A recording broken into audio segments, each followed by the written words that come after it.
think we're up and running. If we're not, oh, it's down.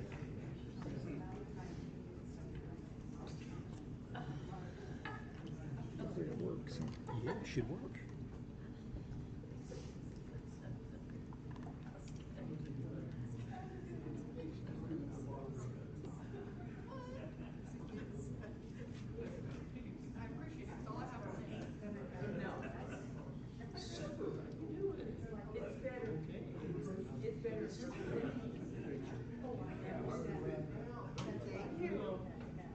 What chapter, Mary? 30.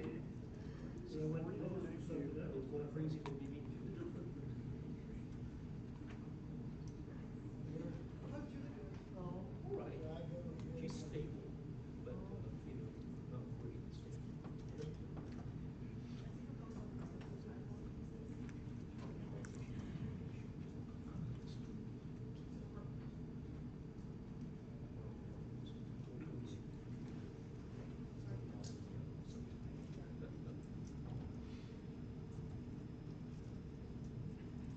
Good morning, everyone. Before we begin class this morning, Keith, would you start us off with a word of prayer? Well, now, Heavenly Father, we thank you for another Lord's Day and allowing us to come together again and see the portion of your word.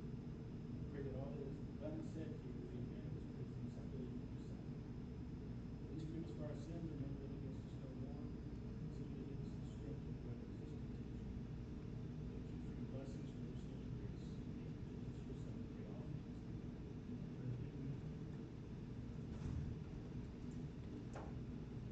Okay, we're going to start discussing Exodus chapter 30 this morning. But I know, how many times have you heard that before? But before we get there is something real quick, guys. In our discussion on Wednesday, something came up, and I thought it was my curiosity got the best of me. So let's start off this morning by reading from Exodus 29 and verse 38.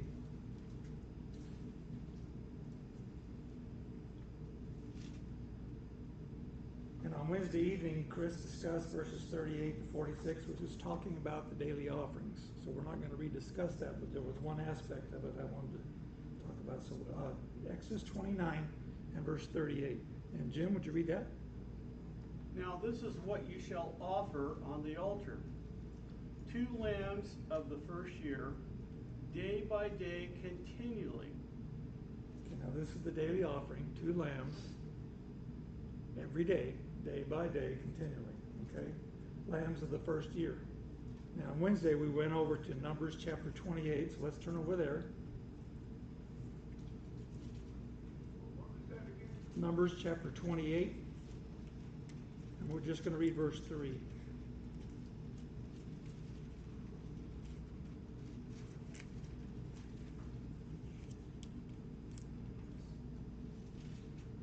And here we find a few more details that we didn't find in Exodus chapter 29. So Numbers chapter 28 and verse 3. And Carl, would you read that? Yeah. And thou shalt say unto them, This is the offering made by fire, which ye shall offer unto the Lord: 2 lambs of the first year, without spot, day by day, for a continual burnt offering. Okay, and here we find the detail, without blemish, that we didn't see in Exodus 29. But it was brought up on Wednesday. The New King James says 2 male lambs. And you notice Carl just read from the King James, it did not say male. So Chris was reading from the New King James, was talking about it shows that it was male and without blemish, 2 details we didn't get in Exodus. And then Carl brought up that the King James doesn't say male. So they got my curiosity up. So I did some research, and the term here that's in both places, it's the same Hebrew word for lamb in Exodus 29:38 and Numbers 28 verse 3. In Exodus 29:38, neither the New King James nor the King James says male. But in Numbers 28 verse 3, the New King James says male and King James doesn't. And I can't answer why that is, but the Hebrew word that's translated lamb here in both places is masculine. It is male. So, and there are places, and we're going to turn to those, that actually the King James itself translates it he lambs. Why not here? I can't answer. You know, we don't know why exactly the translators did what they did, but the word here, the Hebrew word does mean lamb, but it means masculine, it means male lambs. Go ahead, Katie. I looked at the NASB, the ESV, and the NIV, and they don't specify male either. Yeah, a lot of those go off of, I think, they go off of the King James, and that's the way the King James was, so they didn't do that. But so let's go to, let's turn to Leviticus chapter 14, and we're going to read verse 12.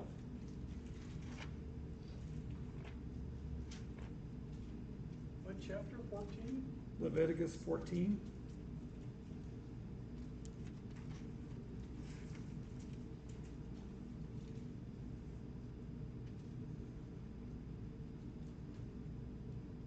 And here we're going to see both. It specifies now, the word here that's translated either in the King James he lambs or in the New King James male lambs is the same Hebrew word that we read in Exodus 29 and what we just read in Numbers 28 verse 3. But let's go ahead and read Leviticus 14 and verse 12. And Katie, would you read that? And the priest shall take one male lamb and offer it as a trespass offering and the log of oil and wave them as a wave offering before the Lord.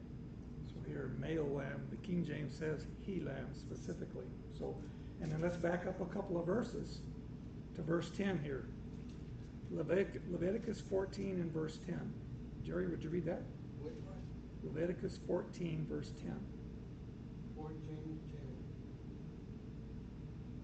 And on it day ye shall take to the he lambs without blemish, and one ewe lamb,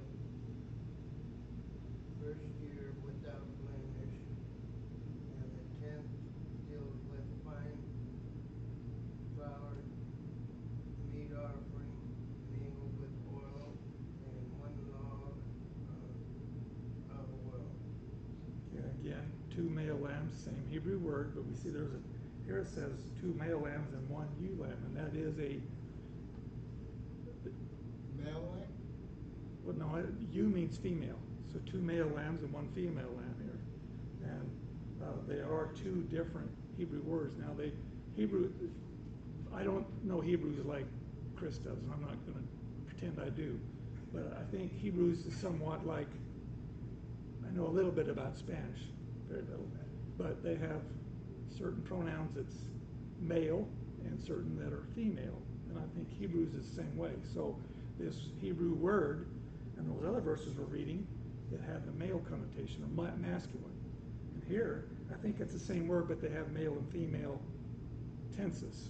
So here we see the same word, but it's got male and female. So we can see that the word that we're talking about, that we were asking about, and I was wondering about, is translated two he lambs or two male lambs. So why they're not translated male in Exodus 29, I can't answer that. But so actually, the New King James is right on the money in Numbers 28:3 when it says it says male lambs. So I just thought that was interesting. One more. Let's turn to Numbers chapter 6. And we'll read verse 14. And we see the same idea here. We're going to see male and ewe lamb. Numbers 6 and verse 14. And Stacy, would you read that? And you shall present his offering to the Lord, one male lamb in its first year without blemish as a burnt offering, one ewe lamb in its first year without blemish as a sin offering, one ram without blemish as a peace offering. Again, just the idea of male lamb and a ewe lamb. And they are different tenses of the same word, but they're different. So, and most of the time when we read the word lamb in the Old Testament, it does mean male. It's the one that has the male tense to it. But I just thought that was interesting, and that was a good question that Carl brought up. So got my curiosity going, and I wanted to look that up. But we also see the same idea, but not with lambs. We're right here in Numbers, so let's turn to Numbers chapter 7, and we're going to read verse 17.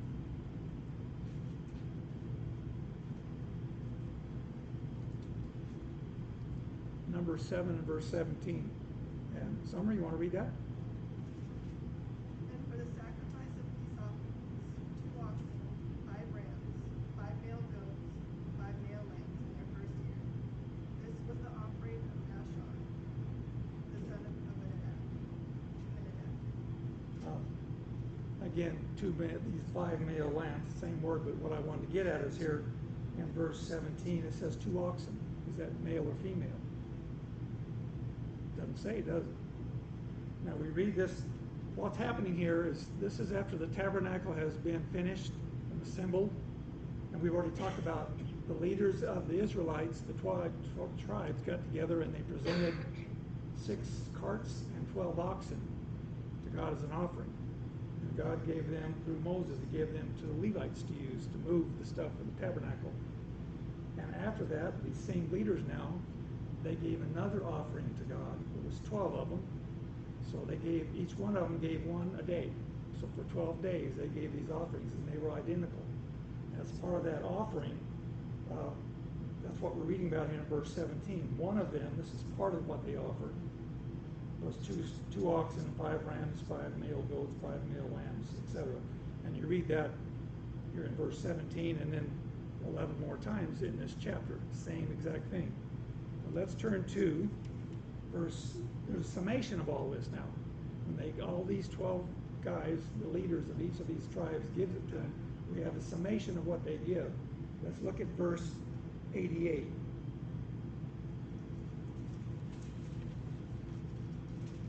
Number 7 and verse 88. And Chris, would you read that?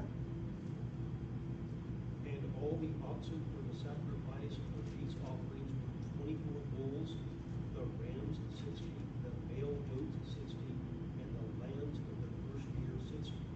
This was the dedication offering of the altar after it was anointed. And so summing everything up, after they were all done for the 12 days, there was how many oxen? 24. And what were they? Bulls. And this word that's translated oxen here also carries with it the male masculine tense. So but you don't always know that, but there are certain things we can learn by, and if you look up the Hebrew words, they will tell you this is masculine, this means feminine. So here when we read oxen, when you read it earlier in the chapter, you don't know if it's male or female, but we keep reading here and we can see that they were bulls. So they were male, but that's the same idea of what we're talking about in Exodus 29. It just says lamb, but the word that is translated lamb is masculine, so it does mean male lambs. Any comments on any of that? And here in verse 88, it says, the New King James says bulls, the King James says bullocks, which means young bulls. And we won't take time to read, but in Exodus 29:1, it says exactly that, young bulls. So is there any comments on that before we get into chapter 30? I just thought that was interesting, and I wanted to look that up. Go ahead, Merwin. Well, one thing in these verses you just read is more of a question for you. The peace offerings, trespass offerings, there's several different types of offerings mentioned that are distinct from one another. And I can't recall where it was that was explained what each of those offerings were. We haven't got to it yet when we're studying. Yeah, it's going to be explained as we get further into the Old Law. It's going to talk about, we've already talked about burnt offerings some. As we get in further into the law here, it's going to explain the trespass offering, the sin offering, the burnt offering, etc., all those, grain offering. Those are explained more in detail later on as we get into this. Any other comments or questions? Go ahead, Charlie. It is so detailed, and there's a lot to it. So it was written down, obviously. How did they keep from forgetting? Moses was with God, wasn't he? That's how. We can't take God out of the equation, can we? Yeah. If it was us and we had all this to remember, it's not going to happen, is it? But again, God was involved, just like he was involved in inspiring the apostles and who wrote the New Testament. They were inspired by God, the Holy Spirit, God through the Holy Spirit. So here, God is, and that's what we're reading here. In Exodus 29 and 30, we've been reading since 25, whatever it was, is God telling Moses what he wants. As far as the tabernacle and all that, this is God telling Moses. Moses hasn't told the people yet. Moses hasn't wrote it down yet. This is God telling Moses. That all comes later. Any other comments? Okay, let's go ahead and move into chapter 30.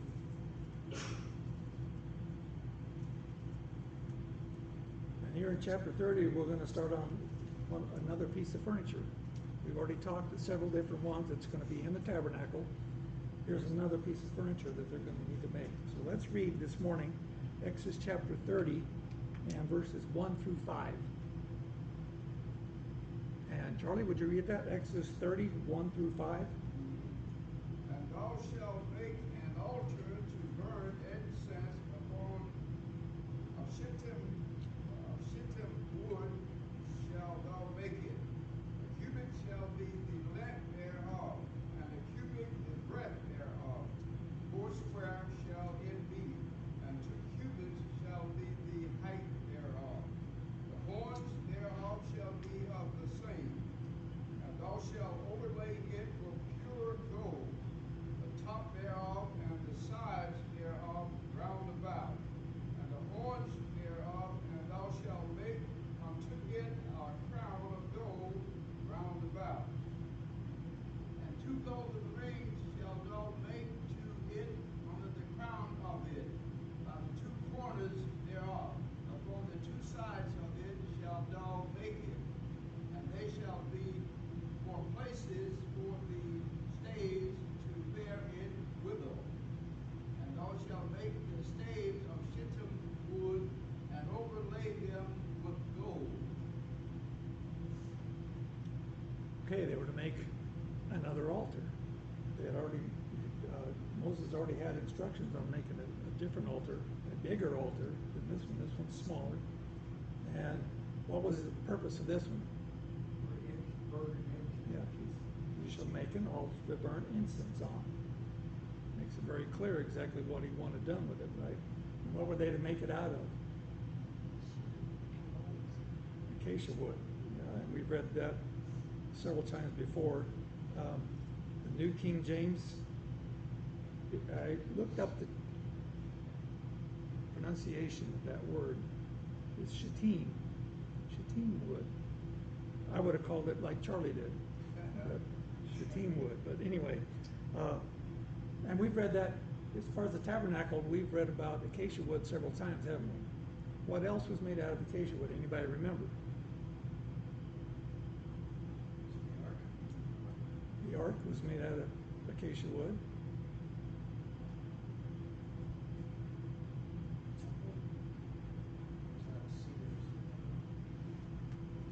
Yeah, that was something different, but we're talking about the tabernacle. Well, as far as the tabernacle, what else was made out of acacia? I mean, the ark was made out of acacia wood, right?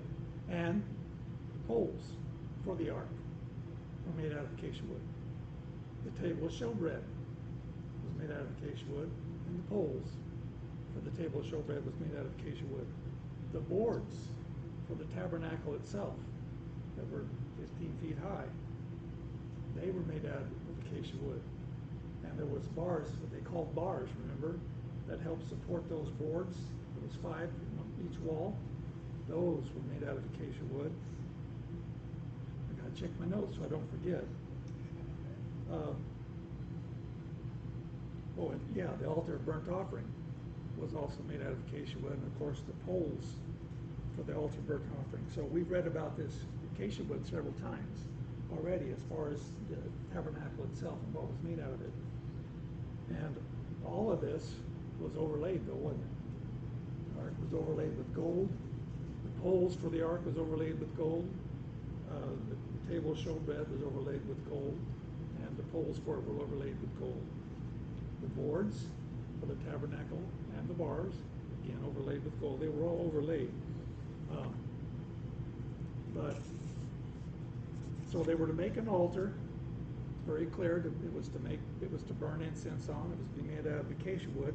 And what was the size of this altar? Cubit by 2 cubits. 1 cubit by 1 cubit, 2 cubits high. So what's that mean to us? 18 inches by 18 inches. Yeah, roughly a foot and a half, and 3 feet high. So it's quite a bit smaller than the altar burnt offering. If I remember correctly, it was like 7.5 feet by 7.5 feet. So it's quite a bit smaller than the altar burnt offering. So roughly 18 inches by 18 inches and 3 feet high. And also we read in verse 2 that it was also to have horns on it. The altar of burnt offering had horns on it. And here the altar of to burn incense on also had horns on it. And then in verse 3 we read that the top, sides, all of it, and the horns were to be overlaid with what? Gold. Yes, overlaid with gold. And it was also to have, the King James says crown, the New King James says molding. It was to have some kind of a decorative around the top there. And we've read about that before. Matter of fact, let's turn back to Exodus chapter 25. And we're going to read verse 11.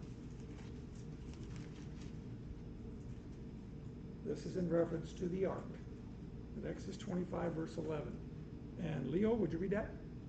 And you shall overlay it with pure gold, inside and out you shall overlay it, and shall make on it a molding of gold all around.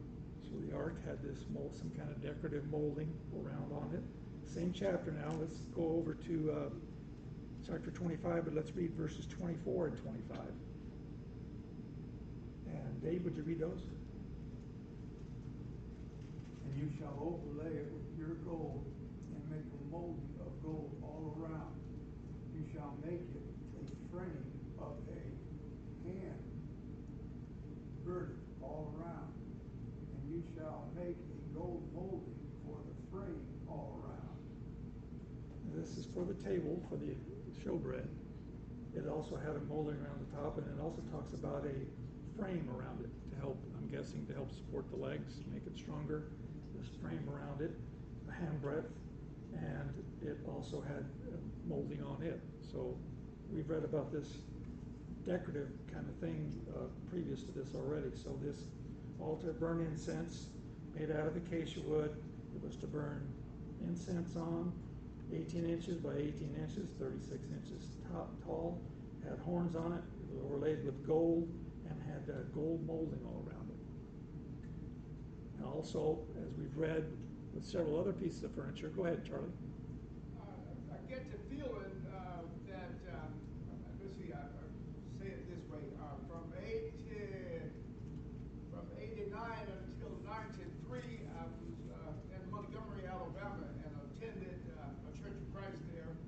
And I remember a furniture, piece of furniture, I can't call the name, was just worn, and I made comment that we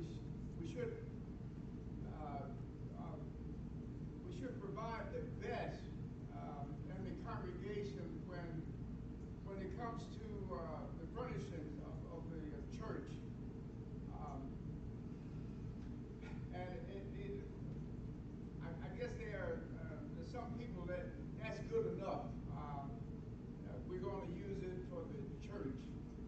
That shouldn't be from what I'm seeing here. Well, this is something a little different than what you're thinking, and we can't, if you use that kind of thinking, you got to watch where you're headed, because then you're going to get into having a dress code, and there's not such a thing, is there? Chris, we talked about that before, so we don't want something that's unsafe, but does it have to be the most expensive so we can worship God? No, that's not true either, is it? Got to have some common sense there, right? Yeah. So we have to watch that. But yeah, This is specific to the tabernacle. And God did want things a certain way, and it's very specific here what he wanted. We want things nice, but we don't need gold-plated stuff here to come here and worship God, do we? This is the new law. It's different. But yeah, God was very specific in what he wanted. And then on top of that, what we read before, it had 4 gold rings on this altar, right? And it's specific here. You shall, the gold rings were under the molding. So wherever that molding was, these 4 gold rings went on below that. And they were for what? What were these rings for?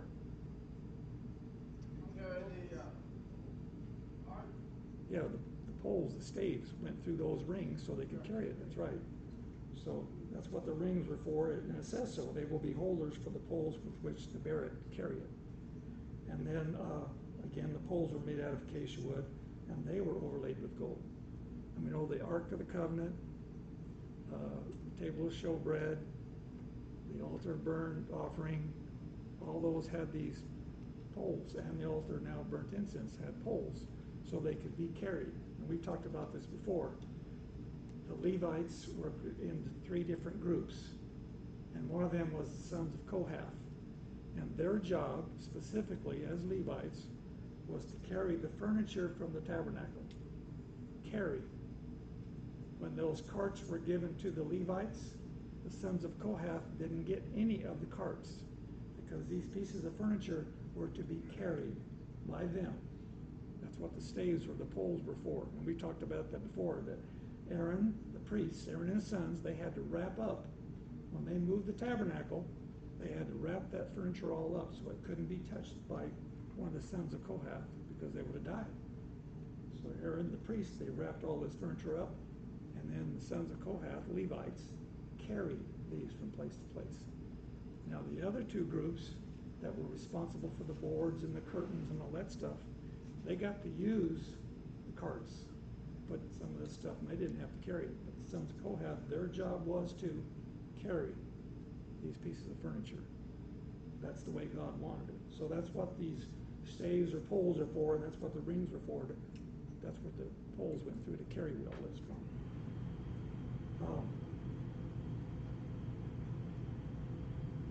But this is the altar of incense, but it's also referred to as something else. Let's turn to Numbers chapter 4 and read verse 11.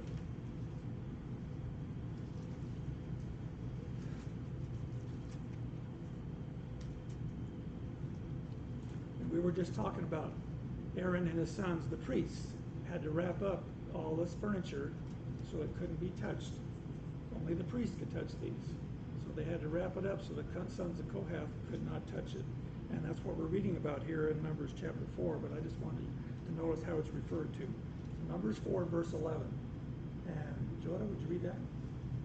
Over the golden altar they shall spread a blue cloth and cover it with the covering of badger skins, and they shall insert its poles. Okay, this is the altar of altar of incense referred to here, and it's how's it referred to? The golden altar. Now let's turn to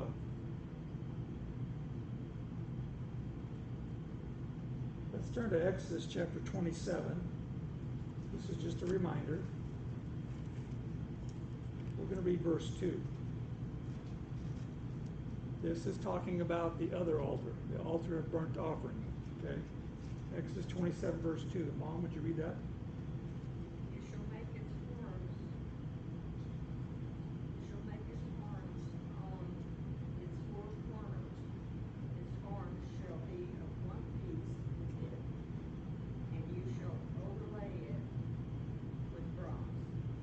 Okay, the altar of burnt offering was outside in the courtyard, right? Those other pieces we talked about were overlaid with gold, as was the altar for the incense. The altar of burnt offering was overlaid with what? Bronze or brass, right? It was not overlaid with gold. Now let's flip back to Exodus chapter 39.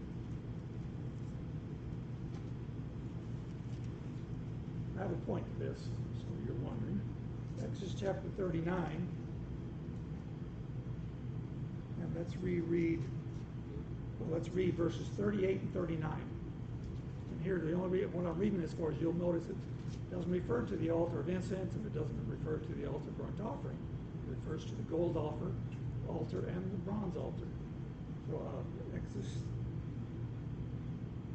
39, verses 38 and 39. And Merlin, would you read that? And the golden altar, and the anointing oil, and the sweet incense, and the hanging for the tabernacle door. Brazen altar, and his gate of brass, his staves, and all his vessels, laver and his foot. Again, two altars here. One's called the gold altar, and the other is called the bronze altar. Okay, the point I was making with all that is because we've talked about this kind of thing before, but this is just another reminder. In my Bible, in the commentary, when we're reading about this here in Exodus chapter 30, the altar of the burning incense, altar of incense, it was overlaid with what? Gold. The altar of burnt offering was overlaid with bronze. And I bring this up because we got to watch commentary in our Bibles. It's not inspired. But in my Bible it says, after what we just read, talking about the altar of incense, this smaller altar, like the larger altar, the smaller was overlaid with gold. We just read it was overlaid with bronze, right? I don't know. We just got to be careful with our commentary. So we can look at it, and we might learn some things, but again, it's not inspired, so be careful what we're reading. When we're the commentary, it's not inspired God's word. So that's the reason I went through all that. There's two altars. One was quite a bit larger than the other, and it was overlaid with bronze. The altar of incense was smaller, and it was overlaid with gold. There was two altars, and they are referred to that way, the gold altar and the bronze altar.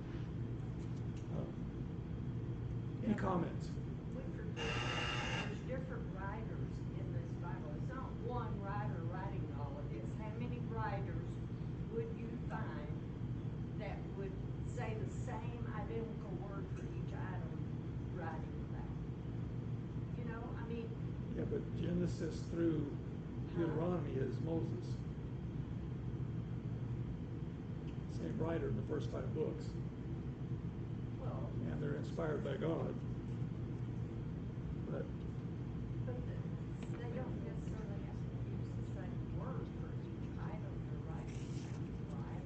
I mean, there's different words for different items. Well, and we see different words used, but again, everything in this Bible came from who? Came from God. Yeah. The words we have came from God. So, but that's the way God wanted. We read about different words, talking about the same thing, and it'll use a different word. That's because that's the way God wanted it. And that helps us. Doesn't it? If we read the same word over and over and over again, I think God changes things up on purpose to keep us alert, paying attention to what we're reading. And it's a good thing He does, because we get lazy, don't we? But every word in this Bible came from God. So if it's a different word referring to the same thing, that's because God wanted it that way. It wasn't some guy decided, I don't like the way God had this worded, I'm going to change it. No, they were inspired by God to do it exactly the way He wanted it. Any other comments? Now, again, that's why the commentary is not something we can look at and maybe learn some from, but we got to be careful what we're reading when we're talking about commentary for that reason. Go ahead, Jerry. If I don't pronounce it correctly, chapter 25, verse 18, the chairs were made of gold. Was that a deep wood? What's the question? Was that a particular kind of wood? Where are you reading? Exodus 25, verse 18. Hammered. Oh, hammered work. Well, yeah, that's talking about the mercy seat, which went on top of the ark. The ark, they put the tablets of stone, the second group, because Moses broke the first set. The second set, they put the tablets of stone in the altar. That mercy seat went on top of the ark. It was made out of gold, and that's talking about hammered work. So they had to heat the gold up and form it as it was soft. So hammered work. Yeah, it wasn't. The mercy seat was not made out of acacia wood. It was gold, pure gold. Okay, let's go on then and read verse 6 here. So up to this point, they're going to make another altar out of acacia wood, not near as big as the other altar. It was to have a horn, and it would have poles and rings for carrying it, and it was for burning incense. Now let's go ahead and read. Verse 6 tells us where it's going to go. Exodus 30 and verse 6. And Tina, would you read that? And thou shalt put it before the veil that is by the ark of the testimony, before the mercy seat that is over the testimony, where I will meet with thee. So where did it go? Did it go in the most holy place? No, we went into the most holy place. Yeah, it says before the veil, which is before the ark. So in front of, right? So we have what's referred to in the Bible as the holy place and the most holy place. And the altar of incense went in the holy place. And what was in the most holy place? The Ark of the Covenant. Yeah, that's what was in the most holy place. So what else was in the holy place? The most holy place, the ark. That's all there was. But what was in, or the altar to burn incense on, altar of incense, what else was in that area, in the tabernacle? Anybody remember? I couldn't hear you, Charlie. Candelabra. Oh, lampstand? Yeah, lampstand was there, yes. And 12 loaves of bread. They went on a table. Right. Okay, that's right, yeah. So Was it, that in the most holy? The bread? no, that was in the holy place. It was not in the most holy, just the ark. So yeah, so if you were in the holy place, I say that because the Bible does refer to as that holy place and the most holy place. If you were to walk in, which side of where was the door at? Anybody remember? We went through all this when we were studying the tabernacle. We had a long wall on the north side. We had a long wall on the south side. On the west side was another wall. So where was the door? On the east. So if you enter the holy place through the door on the east, to your right, to the north, would have been what?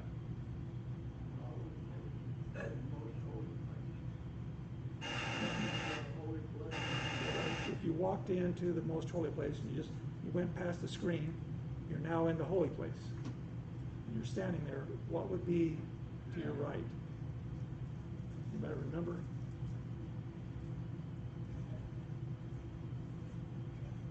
The table of showbread, that's where it was. Remember, it went on the north wall. It tells us specific, again, God was specific. This is what I want. This is where I want to put.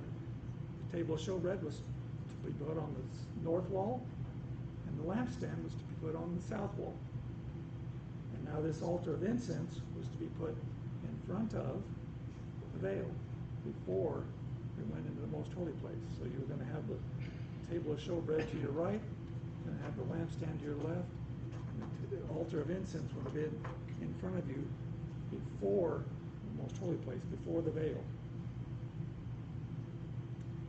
And I had a diagram that showed all that, and I was going to put it on a little thumb drive so I could show you, and I forgot.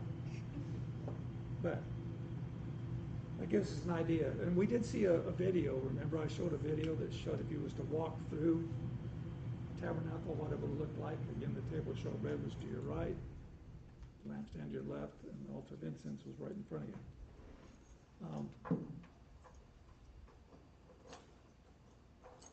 But also here in verse 6, it was to be put in front of the veil, so in the holy place. But it also refers to, when it's talking about this ark, put in front of the veil. Our altar of incense was to be put in front of the veil, and the veil was in front of the ark.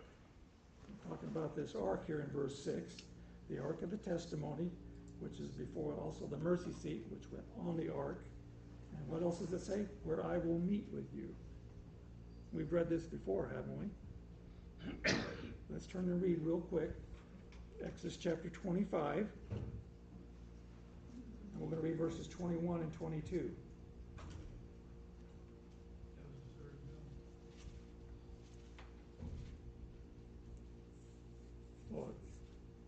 Well, the second bell's already rang? Oh, I'm sorry. I didn't even, I'm too involved, I guess, in it. Well, we know from these verses, that was where God was going to, when God spoke to them, it was from between the two cherubim on the mercy seat. So, and from the most holy place. So we read about that. So, Chris will pick up here wherever he chooses. Thank you for your time and attention.